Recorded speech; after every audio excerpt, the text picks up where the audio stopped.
Hey guys, I'm Brian Stevens. And I'm Joanna Lover. And we are the National Real Estate Post. Listen, Carl White and the Marketing Animals, they're having an event down in Clearwater, Florida on August 4th and 5th. So he's bringing his whole team out there, which is killer. He's bringing a bunch of top producing loan officers out there, which is killer. And then all of your noggins go in the same room and you crowdsource ideas. When you crowdsource, great things come of it. So this is a way to get ahead of your business, get ahead of the curve on the market as it changes right before our eyes, so you can kick you-know-what for the rest of 2022 and beyond. Go out there and come up with some ideas nobody's talking about. Carl's really good for that stuff. So all you have to do to figure this whole thing out is click this banner right over there. Check it out. You won't regret it. On with the show.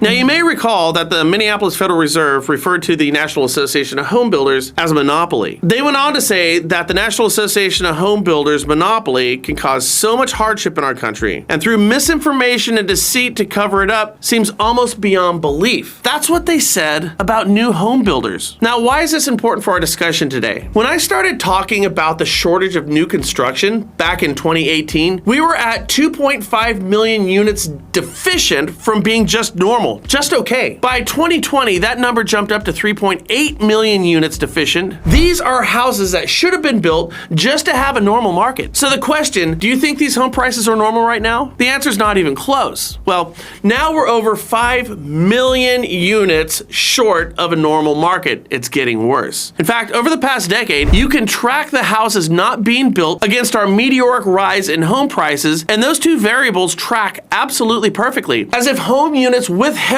is the major and direct indicator for wild home appreciation. I want you to consider these 3 points. Number one, 12.3 million American households were formed from January 2012 to June of 2021, but just 7 million new single-family homes were built during that same time. Number two, single-family home construction is running at the slowest pace since 1995. Number three, Pulte Group just lowered its Q3 and full-year guidance for home closings, citing supply chain disruptions. You know what? That's a bunch of bull. This whole thing, Joanna, I'm telling you right now, this is by design. How do we know this? Well, because we didn't have supply chain disruptions pre-COVID 5 years ago, yet they still weren't building homes back then, right? This is by design. This is my design.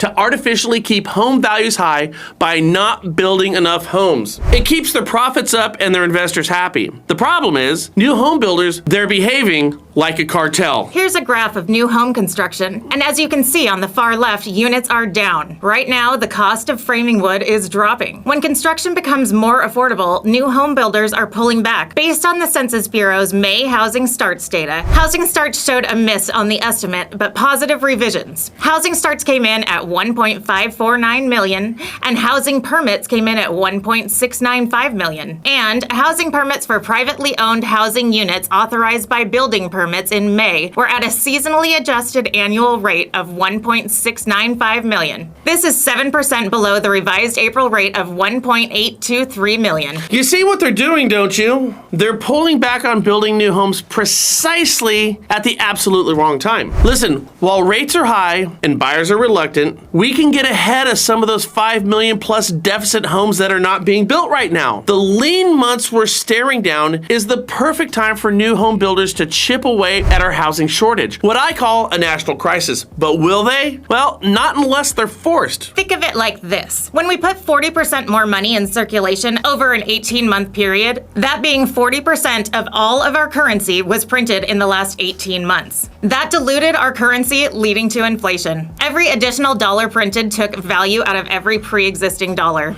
And it's the same thing with houses, guys. If new home builders started to build more homes while demand is slow, then we would get closer to a healthy market. However, the consequences of such actions could possibly lead to existing home values dropping. Why? Well, we lower demand because we have more inventory. The thing is, for some insane reason, we look at a pullback on home values as a loss in equity and generally a bad thing. And we do this without considering for those who want to buy a home but cannot buy a home because of lower inventory and higher demand. This topic really comes down to 3 points: rate, demand, and inventory. Those 3 points need to be in balance. They are not even close. We are at a moment when we can go in the right direction. With demand down down, we can chip away at inventory.